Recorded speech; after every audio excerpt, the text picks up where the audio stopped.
Welcome to the review edition of Ask Frank on GridironNow.com. I'm Amanda Borges here with Frank Frangie. What a weekend in the SEC. Auburn lost to LSU and Ole Miss had a huge win at Alabama. Let's start with the surprises. Frank, what shocked you this weekend? You know what? And I shouldn't be anymore, but I'm shocked that LSU beat Auburn that badly. Look, LSU's good, and we should know that. Les Miles always has good players. Looks like he's found his quarterback situation, and Leonard Fournette is as good as advertised. I expected LSU to be good, maybe not this good.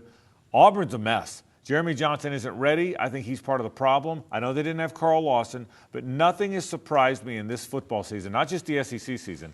Nothing has surprised me in this football season as much as Auburn struggling the way they have. Look, that's not a very good football team. They're in trouble. They're in trouble as the season goes on. Forget the playoffs.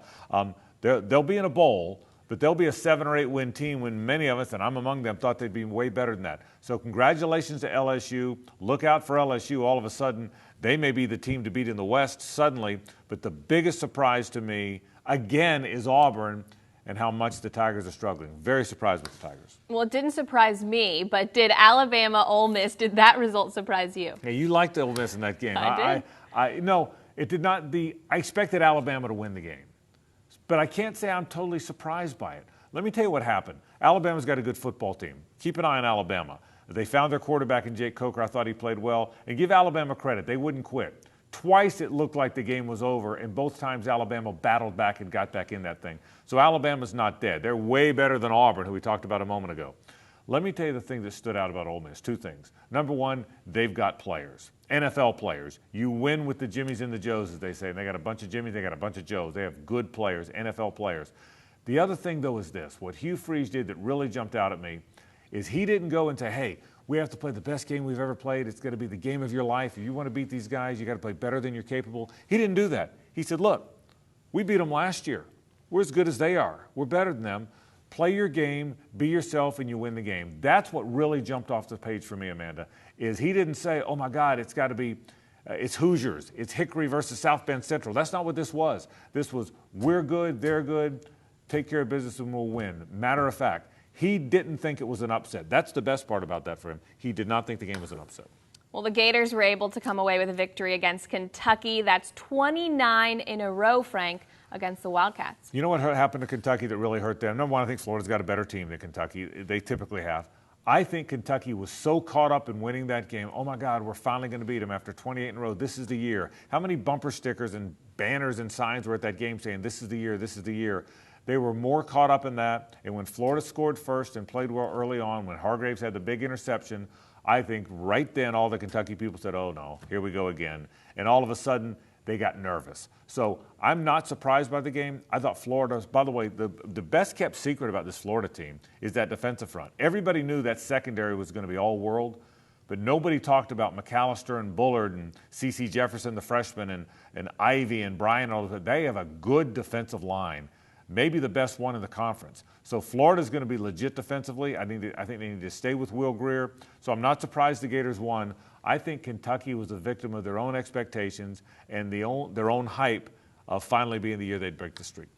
Well, Grayson Lambert led the Bulldogs to a victory over South Carolina, and he set the NCAA record for completion percentage in a single game. Frank, did you think they would blow them out? No, I didn't. I thought Georgia would win the game, but I thought it'd be a closer game than that. 2 things. Let's start with South Carolina. The ball coach has problems. We talked to him in Birmingham. He thought he had a good team. He doesn't have a good team. Now, he lost Connor Mitch's quarterback, and he's having to play with different quarterbacks. But they're going to struggle now. South Carolina doesn't look like the team Steve Spurrier built. It looks like the team he inherited. He inherited a program that was fractured, that was just not very relevant in the SEC.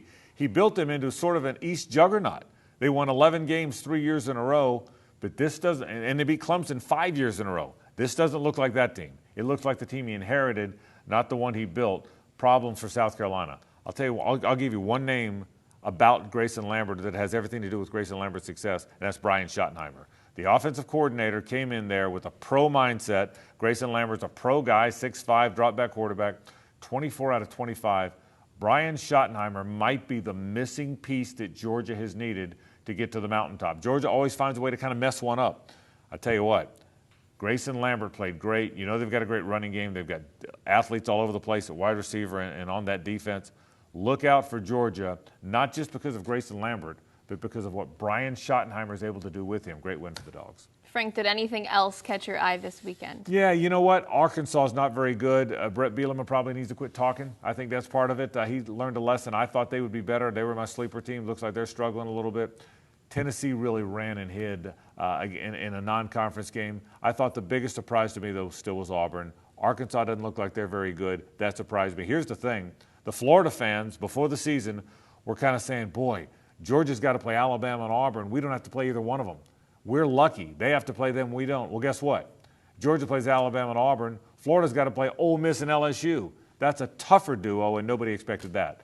That surprises me as much as anything. That'll do it for the review edition of Ask Frank. For premier SEC content, make sure you visit gridironnow.com. We'll see you next time.